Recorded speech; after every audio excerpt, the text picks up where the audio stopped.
Maillard and Le Chatelier's. Now let us talk about another theory which is given by Zeldovich, Frank Kamieniecki, and Somino. Okay, so basically they are focusing on diffusion of species. So what happens is when you have a flame from the from the reaction zone to premix zone, heat is getting transferred and also species are getting diffused. Some intermediate radicals which can initiate reaction that are getting diffused in the non in the premixed zone. Okay, this zone basically. Let me go back to that slide. Yeah, zone one. Yeah, this, from here you will have radicals which will go back. That's all. So this theory focuses on that phenomena, that radicals are going back and they will also carry some energy. Yeah. So they're not basically focusing on reaction rate, but they are talking about energy transport by diffusion of species. Okay, and they have taken some assumption. I will not go into the detailed derivation. Basically, the previous theory I have derived to give you some flavor, give you some background. What are the various processes that are being considered in a premixed frame? So similar type of assumptions are used in this theory also. I will directly present the results. So they have this is the reaction rate omega dot. So by looking at this equation, can anyone tell me what is the form they have taken or what assumption they have taken about reaction rate? This is a very common form. We have already discussed this. Arrhenius. Very good. So they have assumed that the reaction behaves in Arrhenius way. And based on some other assumptions, they have derived an equation for SL. SL is laminar flame speed. So which depends on various physical properties and of course your Arrhenius rate, universal gas constant, temperature, and so on and so forth. So finally, we can reduce this SL to be proportional to this alpha and RR is reaction rate. So we have a similar dependence. In the last lecture, if you remember, we talked about Maillard and Le Chatelier's theory. I can go back. Okay, so here also SL is the luminous flame speed, which is also proportional to the square root of omega dot, right? It also has some factors of alpha and rho, but same thing you are also having here. This is also alpha into RR or omega dot, whatever you want to write it. So we have obtained similar expression, but it will not be same, but it is having similar expression. And as I mentioned, that reaction rate is assumed to follow Arrhenius law. So this was Zeldovich, Frank Kamieniecki, and Somino's theory.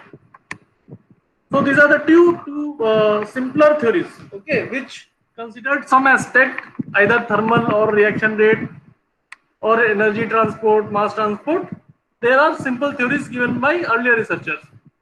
Now for complete understanding, okay, we have comprehensive theory.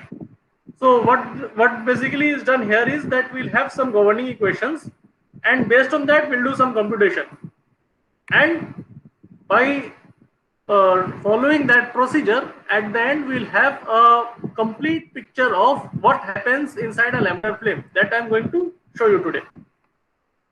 So let us begin with the governing equations. So simply we'll basically can assume three things will be conserved: mass, momentum, and energy. Right? We have one or two additional equations because this is a multi-component system. So diffusion will also be considered. We'll see.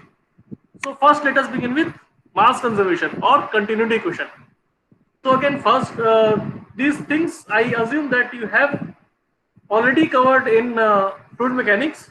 So I will just briefly go through them. So what this mass conservation says is, let us say that you have a small control volume.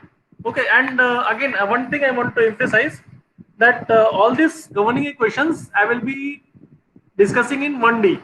Okay, I'm talking about x direction, but just to keep it simple. But this can be easily extended to 2 dimension or 3 dimension, or there are also in textbooks there are also forms available which if you have a cylindrical coordinate, for example in a Bunsen burner, it has a cylindrical coordinate, right? Or you're talking about droplet evaporation, so you will talk about spherical coordinate. So I'm not going into those details. I'm simply, to keep it simple and understandable, I'm presenting in one dimensional form and taking in x direction. Is this clear?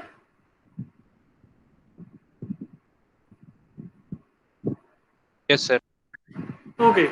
So let us talk about a control volume. Now what I'm concerned with, that what is the change of mass, okay, in the control volume, dm by dt. Now this will be equal to what is the total influx minus outflux. This is coming in, this is going out, right? So this is quite easy to understand when I talk about x and y. Simply I can, sorry, this is only in x. Simply I can, same way I can add for y and z directions, and that then you will have a 3 dimensional or vector form of this mass conservation. Now similarly you can also have species continuity. Okay, mass conservation is for overall mass. Now we are also concerned because we have a reacting flow. Okay, so we are also we need to talk about species conservation. So is any species will be conserved? Let us say methane will be conserved in a reaction,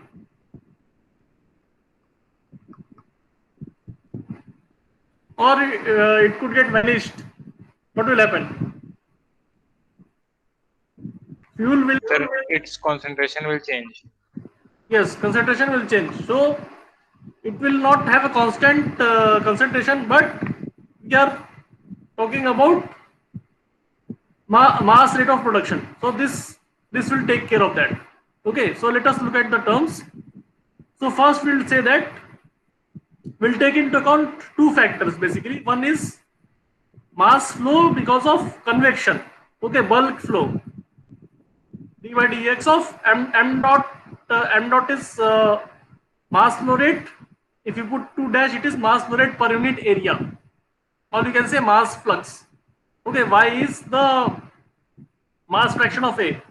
So to keep things again simpler, I am considering only two type of molecules present, A and B. Okay. So with that, let us. So this equation is for conservation of A type. A could be fuel or oxidizer or anything. So I'm talking about molecule A. So first, this term shows you mass flow species A due to convection, bulk flow. Okay. Then what else I need to consider? There will also be molecular diffusion. Okay. Now this is this DAB is diffusivity. Okay, if you have 2 species, you will write DAB. If you have 3 species, I will write DABC. So again, we have taken a very simplifying assumption that 2 species are there, and based on that I calculate D. Okay, and this is again how your mass fraction changes with x. So if you again take a differentiation, how it changes with dx, then you are getting what is the contribution from diffusion. Okay, so in a control volume, two things only can change. Either bulk motion will be there. Okay, let me just draw it. So let us say there is a control volume. So either there could be bulk motion, that something is coming in, something is going out because of fluid velocity, or there could be small mass leaving or coming inside because of diffusion. Okay, we are dealing with large gradients of mass fraction, right? If you imagine, if you recall, so fuel species is going like this. If you go along the flame, the action species will increase like this. Sorry, product species. So we have, and this all is happening within very small distance. Okay, this delta x could be in order of millimeters. So we are dealing with large gradients of mass fraction. Mass fraction is changing very sharply in a very short distance. So this will also play some part, diffusion. Okay. So we'll talk about convection and we'll talk about diffusion, and the net difference is accounted by the reaction rate. Okay, mass production rate means basically it is referring to what is the rate of reaction on which, by using which, species A is produced or consumed. Is this clear?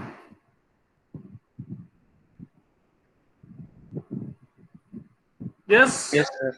Yes, sir. Okay, very good. So let us now go to the third equation, which is momentum conservation, or basically you can say that it is Newton's second law. So again, this is simply your summation of force is equal to change in momentum.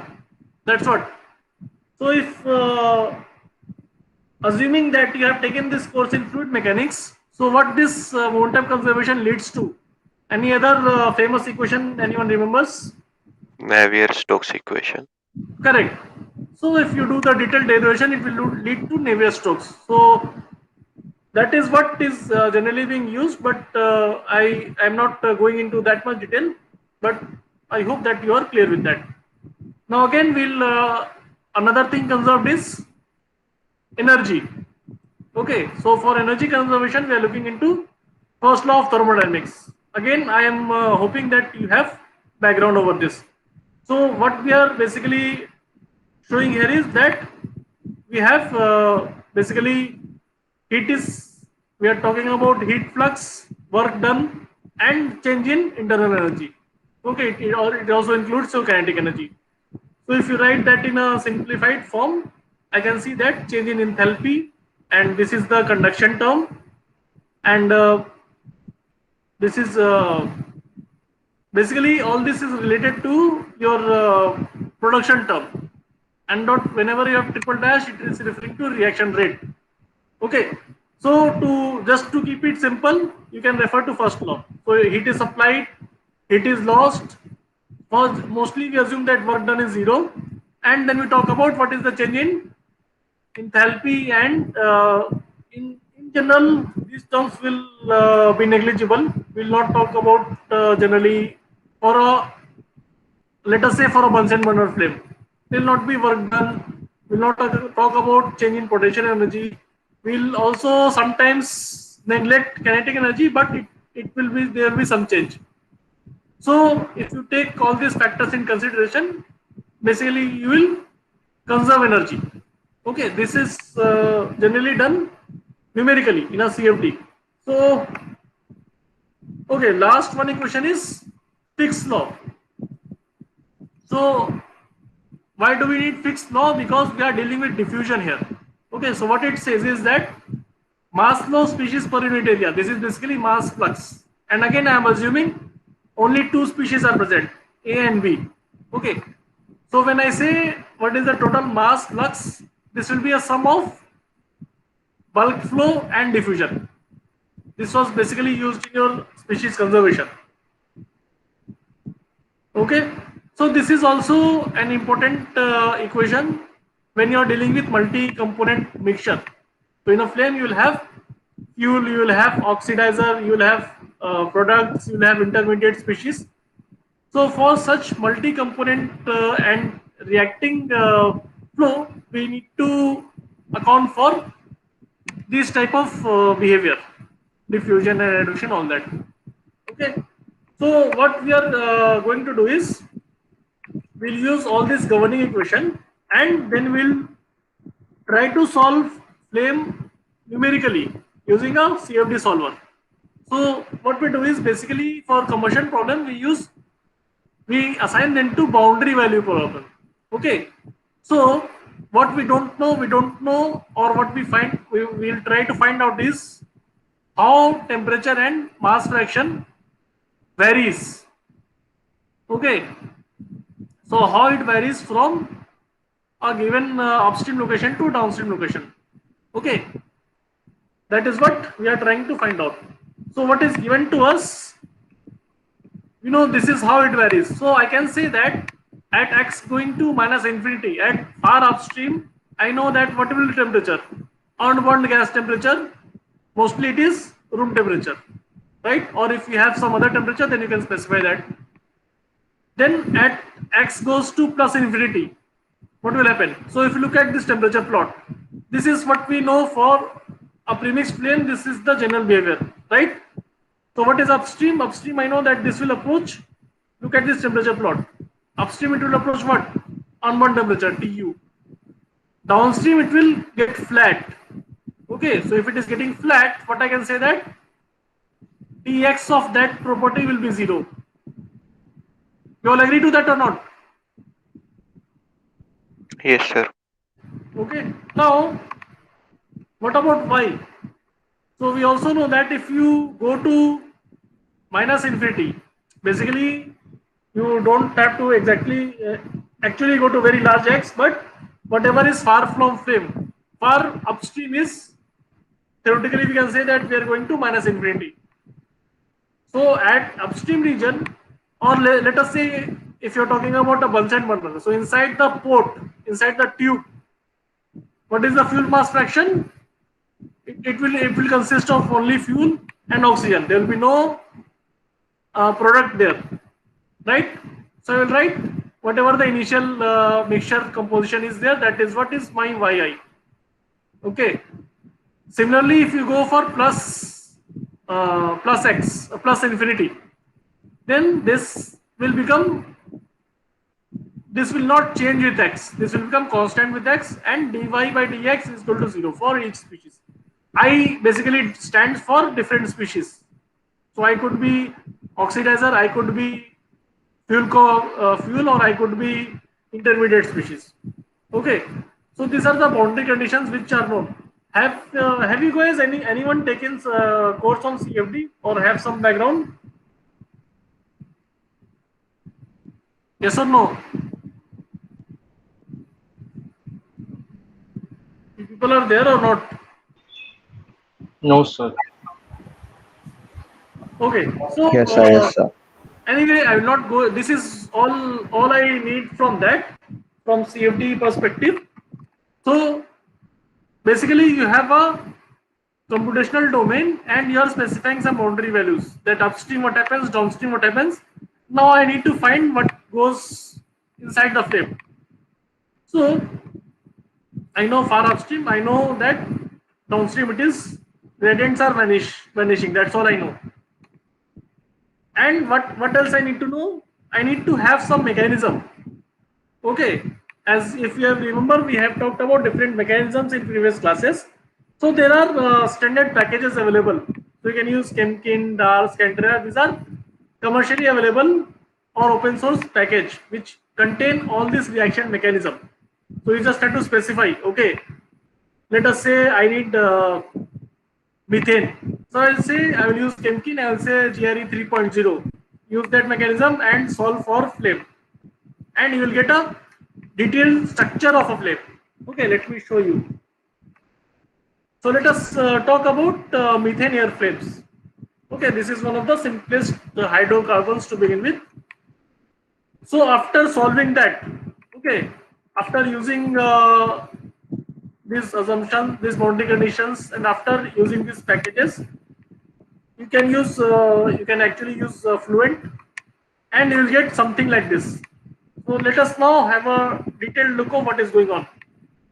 So this shows your composition, temperature, heat release rate for a stoichiometric methane air, laminar flame at 1 atmosphere, 298 Kelvin. Okay, so roughly around room temperature and ambient conditions. So this is what happens. And if you look at x-axis, this shows you flame coordinates. So as you can see, all the reactions take place within a few millimeters. Okay, now what is happening upstream? So this left side shows upstream, and right side shows downstream. So if I may go to your this example, this is similar to this. So left side I have fuel, right side I have one product. It is like a your flame in a tube. Okay, so we are focusing on this region. A few millimeters is given there, that is focusing on this flame, in and around the flame. That's what we are talking about. Okay, so in and around flame, how these properties vary. Let us have a look. So, sorry. So, what do you expect? Your fuel and oxidizer are at stoichiometric ratio. So, if you calculate, you will see that O2 should be around 0.2 mole fraction, and methane will be around 0.1. Okay, what is the rest? Why it is 0.2 and 0.1? What about 0.7? Other moles, where it is going? Sir, air, nitrogen. Correct. So it is, we are talking about methane air. So nitrogen will be there. If I talk about methane oxygen, then it will be much higher. So at the upstream, I have oxygen, fuel, and nitrogen. Downstream, what do we have? So what happens? It comes, it has higher values, then it has a very strong gradient. It suddenly decreases, and then it becomes, it should go to almost zero. Okay, similarly for fuel, it will go to almost, it will go to zero. Okay. Now what about temperature? So temperature is initially, so temperature axis is shown here, around 298 is given. So initially this is the dotted line is the temperature profile. So initially it is at 298, then it suddenly starts to build up, and then it goes to around 2000 Kelvin. Okay, so looking at this, can anyone tell me what is the adiabatic flame temperature for methane, roughly about?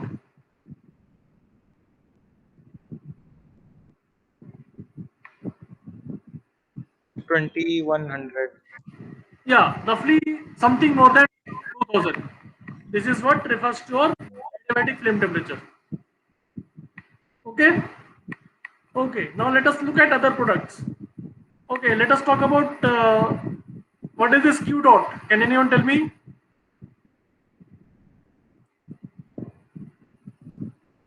What Q dot should be? It is just peaking at the flame front and then it is dropping down. So what this Q dot could be? The heat generation. Heat release or heat generation. So why it is by 5? Because we are scaling it to fit in this plot. So this is the scale or shown in y-axis for heat release rate, joule per second per centimeter cube. So this is the unit, or you can say watt per meter cube, something like that.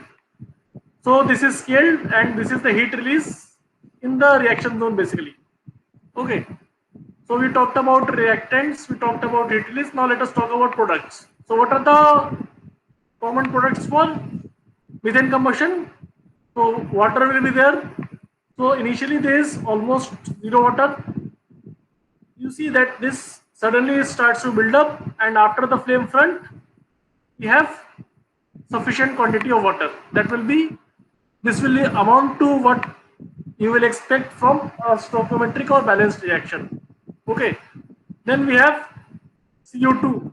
This is again rising from here, and then it will slowly attain a steady value. Then we also have CO. Okay, so this is interesting. CO is actually an intermediate species. So up to here we have CO. What it tells you? What it tells you about combustion, whether it is complete or incomplete. It is incomplete. Incomplete. That is why we have CO. We also have oxygen. If it will be complete combustion, there will be no oxygen, there will be no CO. We will only have CO2 and H2O. Okay. So is this clear? Any questions on this plot? No question? Okay, let us move ahead.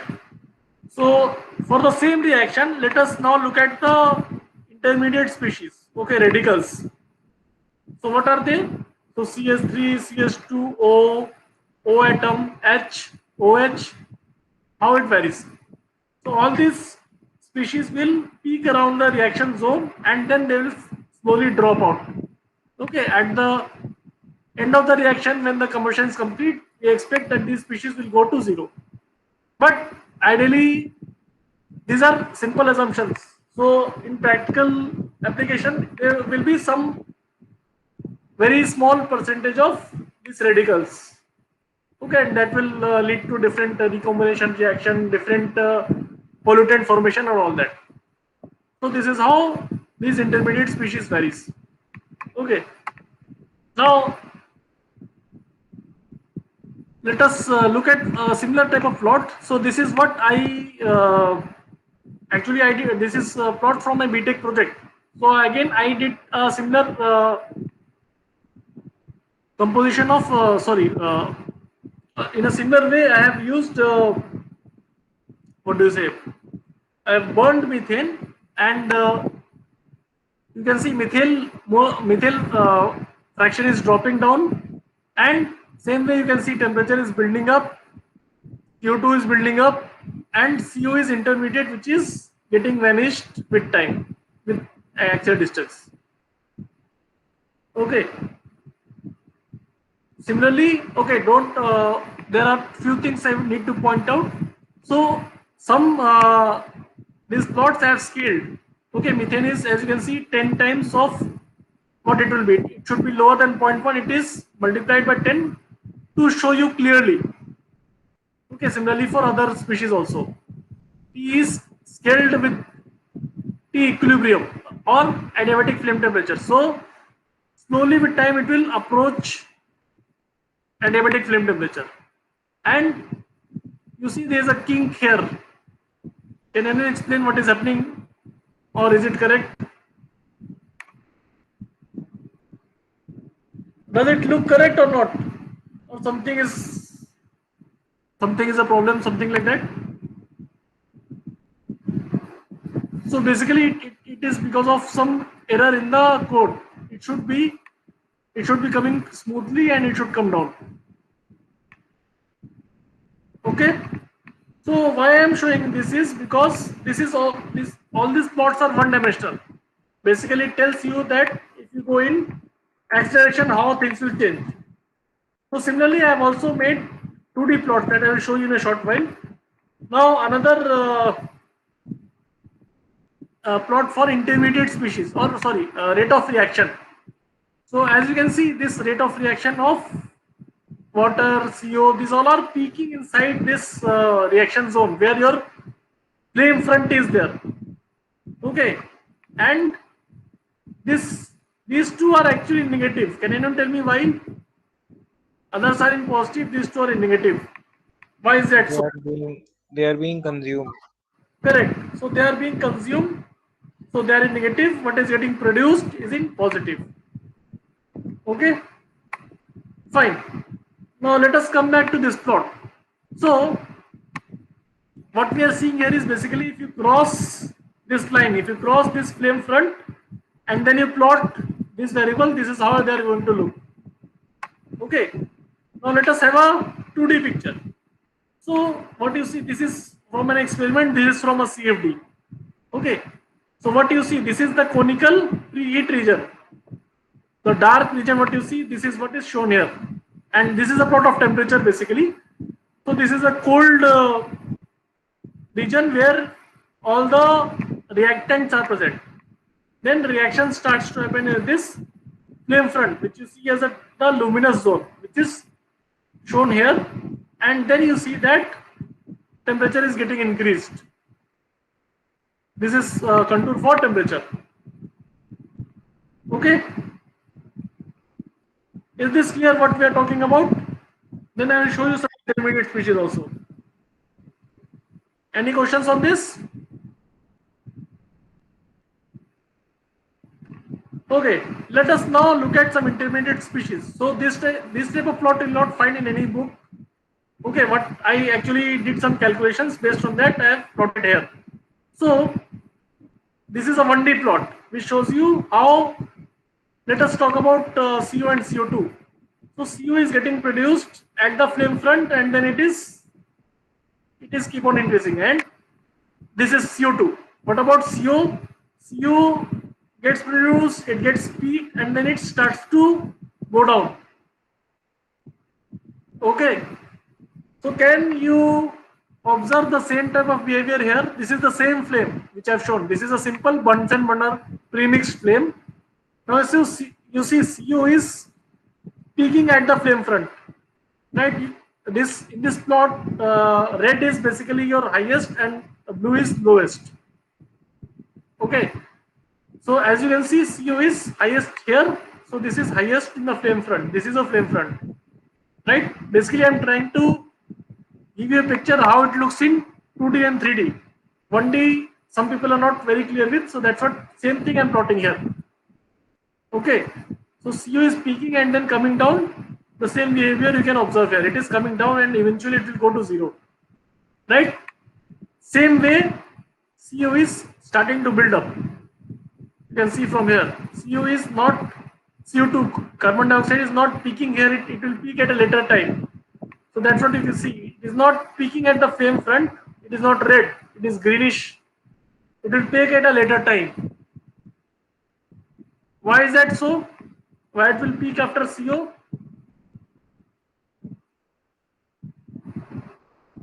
Because Because CO is an intermediate species and CO2 is after complete combustion. Correct. So when this all will be finished, then we'll have the peak value of CO2. Okay. This image is clear to everyone. Yes, sir. Clear. Okay.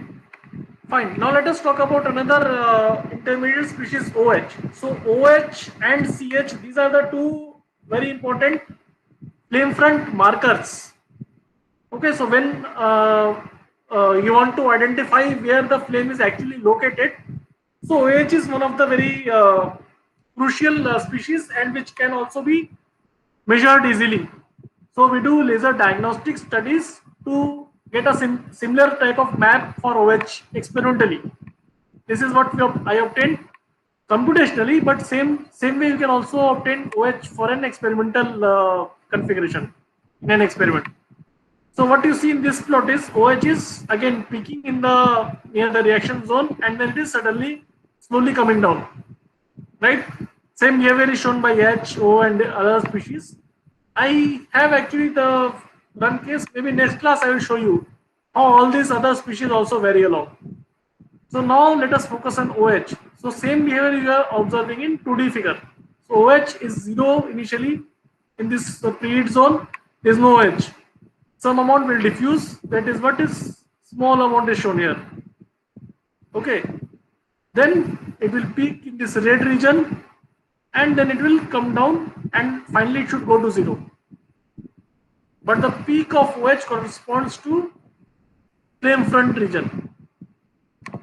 Okay, so this was about methane air. Now similar way let us look about hydrogen air flames.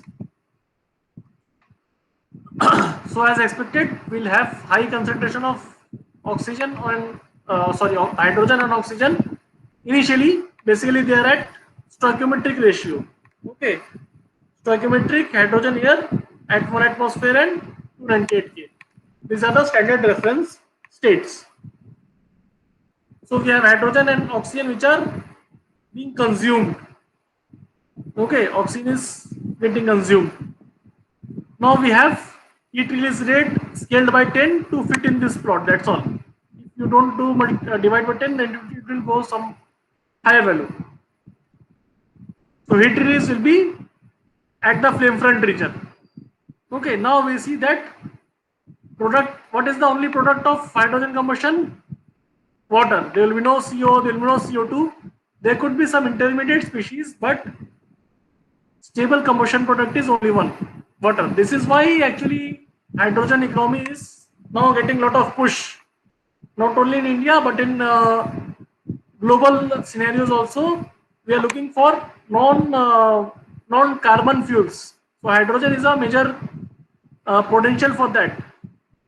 So why we want to shift away from carbon? Anyone? What is the problem with carbon? Burning carbon? No problem? Release of CO2. Release of CO2. So what will CO2 do? Pollute. Any particular term which is very much in the news headlines? Anything related to temperature? greenhouse effect. Global warming. Global warming or greenhouse effect. So there are a lot of concern because of increasing use of fossil fuels. We are burning a lot of hydrocarbons. So huge amounts of carbon dioxide, CO, different pollutants are being added to the atmosphere on a daily basis, right? We have so many automobiles running on petrol or diesel. So they all are contributing significantly to our greenhouse effect. You can do some Google, you can look at pictures of icebergs melting and all that. So because of that, I think in the Paris Agreement or some other agreement with the United Nations or some climate meeting, different countries have agreed upon to reduce your carbon footprint. So there are various strategies. People try to recapture carbon or try to reduce the use of carbon in burning. So the best alternative is one of the, or I should say, one of the most promising alternative is either you use a fuel cell or you just burn hydrogen instead of methane or any other hydrocarbon. So it is considered to be relatively very clean. You also get water. If you can capture or store this water, this can also be used for drinking purpose. Anyway, let us come back to hydrogen combustion plot. So all the flame coordinates will be looking very similar. You will have reactants which are going down, products which are increasing from the flame front, and similarly temperature. Temperature will be at 298, it will sharply increase and then it will try to approach the adiabatic flame temperature within a few millimeters. So as you can see, all this happening is between 0 to 3 millimeters. So within like 3 to 4, 6 millimeters, it will achieve your adiabatic flame temperature, and then the gradients becomes constant. Gradients will vanish, the concentration becomes constant. In a similar fashion, we can show that this is for radical or intermediate species. So all this will peak around the flame region and then will suddenly slowly go down. So these are the intermediate species. If you recall, when we talked about the reaction mechanism for water, these are the species we talked about: hydrogen, OH, O. So all this will increase and then slowly go down. Okay, so we talked about flame speed, reaction, flame structure of methane and hydrogen, which are, I would say, simplest of the fuels. Other fuels also follow the same trend, but there will be a lot many more intermediate species.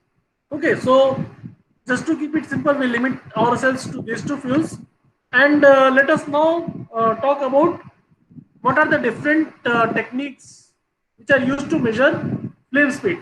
So by now you might have realized that flame speed is a very important property, especially for particularly for premixed flames. Diffusion flame, you will not be able to define flame speed in this fashion. That you will have, anyway, you will talk in detail in the next after one chapter. But in laminar flames, particularly, we see that flame speed is a characteristics of a fuel. Okay, if I know what is the fuel, if I know, let us say I have a methane stoichiometric ratio mixture, I know what is the flame speed, laminar flame speed. Okay, let's say if I have hydrogen at, let us say, 0.7 equivalence ratio, 0.8 equivalence ratio, I know what is the flame speed. These are all standard values. And be careful, when I say flame speed, I am referring to laminar flame speed. If it is a turbulent case, then flame speed will change. But keeping it simple, laminar flame speed will be constant for a given fuel. Is this clear? So let us look at different methods of measurement. So we can use either a propagation method where the flame is moving, or stationary method where flame is stationary, flame is not moving. And so these are the different types, and basically we'll try, most of the cases we'll take image of a flame. Okay. So while imaging, I can take a luminous photography, what we have seen in previous example, or I can take shadowgraph or Schlieren. These are basically based on density gradients that we'll see. I will briefly talk about them. These are very common methods for flame speed measurement, and also you can do laser-based diagnostics. So what happens is, basically if you look at the flame front, so I'm just showing you the temperature profile. So by temperature you can understand where the flame front is located. This is the delta L or flame thickness. What is the L stands for? Can anyone tell me? Delta is flame thickness. What is L for? Laminar. Very good. So in this chapter we are I am making this particularly, I am pointing this again and again. We are talking only about laminar flames. We'll briefly talk about turbulent, but all this theory and whatever features I have talked about, this is in talks about laminar flame front. Okay. So these are the various zones. So if you take a Schlieren image, it will focus on this zone. If you take a shadowgraph, it will focus on this zone. And this is what the luminous or bright zone that is visible to us. Or in simple photograph, it will be observed. Okay, so again, I am giving a reference from the books where I am taking these figures. So if you want detailed description, you can refer to those books. Okay, so briefly, I just wanted to give you some background about Schlieren or shadowgraphy imaging. So what happens is, basically it is based on the phenomena that light bends. Okay, whenever you have a density gradient, light will bend away. Okay, where it will bend, up or down, that will be governed by Snell's law. Anyone remembers what is the Snell's law? Yes, sir. Light travels the smallest optical path. So is there any equation involved? Sin theta, cos theta, anything like that? Mu sin theta is equal to constant. Okay, or you can say n1 sin theta is equal to n2 sin theta 2. So n1 and n2 are refractive index. Now that refractive index will depend on density of the medium. If let us say I have a heated air, that will have a different density than a normal air. So that will cause bending of light. And because of that, we'll capture Schlieren images. So this is an example of experimental setup where they have some density gradient in vertical plane in y direction. So you can see that light is bending like this. So it depends whether it is getting heavier or getting lighter. So it could either bend down or it could bend up, depending on the direction of stratification or direction in which it is getting heavier or lighter. Okay. So Schlieren technique basically depends on your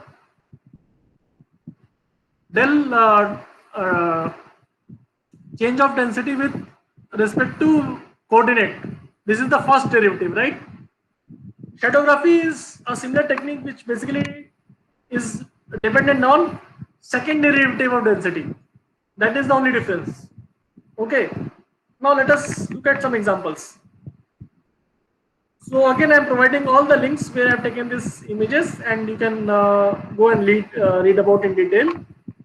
So what you see in these figures is that this is basically, it is called a spherical bomb type of apparatus. So what we have a spherical chamber which we fill it with combustible mixture, generally like equal proportion or stoichiometric proportion of fuel and oxygen, fuel and air. Then we ignite, and what you see here is basically the flame front. Flame is expanding with time. So if you take a high speed image, basically which is taking images at an interval of, let us say, microsecond or millisecond, then you can capture a flame beautifully like this. Okay, now can anyone tell me what are these two rods? There are two rods, right? Why they are there and why do we need them? Any guess?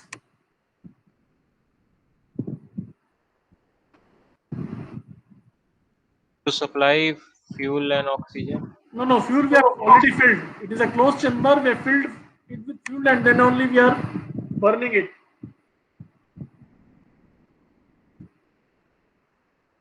So what do we need when you have a fuel and air mixture in correct proportion? How do you start a flame? Some activation energy. Spark. Yes, so spark. From where that spark is coming, these two are electrodes.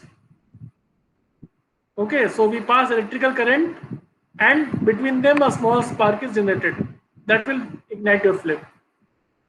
Okay, so this is one of the commonly used method of measuring flame speed. So this was a propagation method or stationary method. Flame is moving or stationary? Moving. Moving. Very good. So for flame is moving, we have flame tube propagation, spherical bomb, which you saw in the last slide, and another method is soap fill, which we'll see. So the first one is linear propagation. Flame, there's a linear flame which is moving across a tube. If you remember, initially we looked at a video. In the very beginning of this chapter, we saw a video of flame moving in a tube. That was what we call here linear propagation. And spherical bomb and soap film are spherical propagation. Okay, so this is the tube which we discussed that time. So for theoretical analysis, we assume that there is a very flat flame which is basically moving nicely, but in actual experiment that is not so clean. Okay, it will basically get curved. Why it will get curved? Any guess?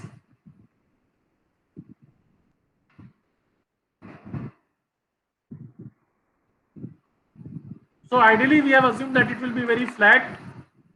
It will go like this.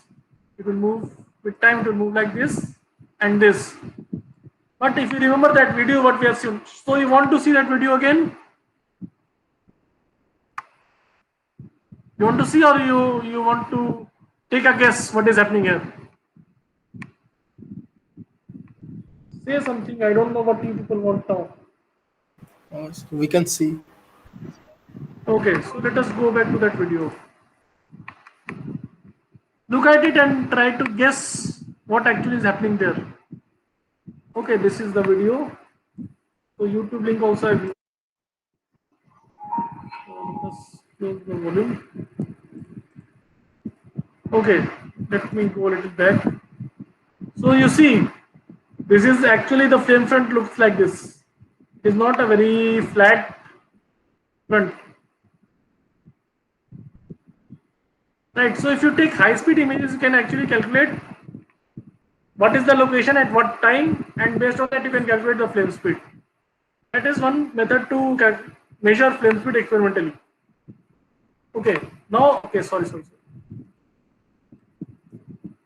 Now you can see very clearly this is how much it is curved.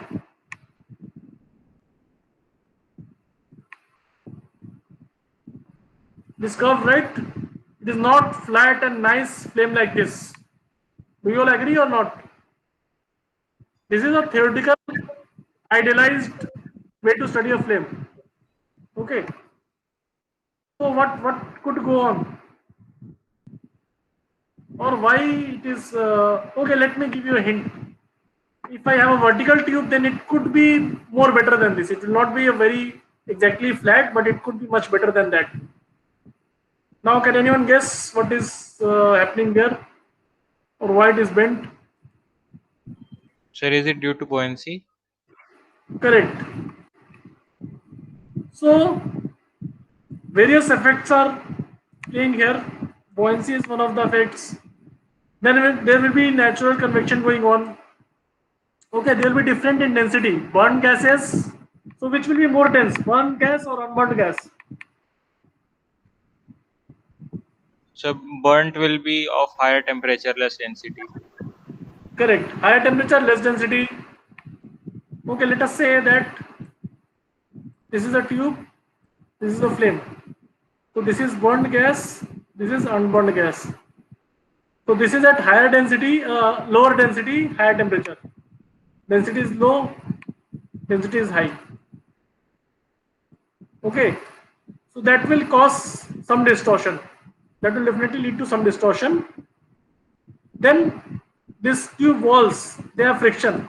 So even for a simple fluid to flow, it will have a parabolic profile, right? It will not move as a plane. You all agree to that? Yes or no? Yes, sir. Even if I say water is flowing, so this is your simple fluid dynamics. Water will have a parabolic profile. Any viscous fluid will have a parabolic velocity profile. So it should be having some distortion. Then on top of that, because of density difference, there is distortion. Then buoyancy will also play a large role here. Okay. Now there are friction in the wall. There will be parabolic shape is there. There will be also some heat loss. So a lot of factors are there which make this not a very ideal method of measurement. Okay, this is approximately fine. You will get some approximate value, but it will not be very accurate. That is what I am trying to highlight here. What you can do is you can measure at different times. You can measure, okay, flame was here at some time. At T plus delta T, it is like this. T plus delta T2, it is like this. So by measuring this distance traveled, you can find, okay, this is X centimeters in some seconds. So this is the flame speed. You can calculate, but it will not be very accurate. Okay. This is clear? Flame tube propagation. So we have around 5 minutes. I'll just quickly talk about spherical bomb. You also have seen images in a few slides ago. So this is how it looks like. So again, you will take images at different time resolved images basically, and based on that, you know what is the R here, radius here, radius here, radius here. You know what time T1, T2, T3. So we will calculate what is the rate of flame travel. So we have methods to discuss. I will stop it because we are running out of time. So tomorrow we will try to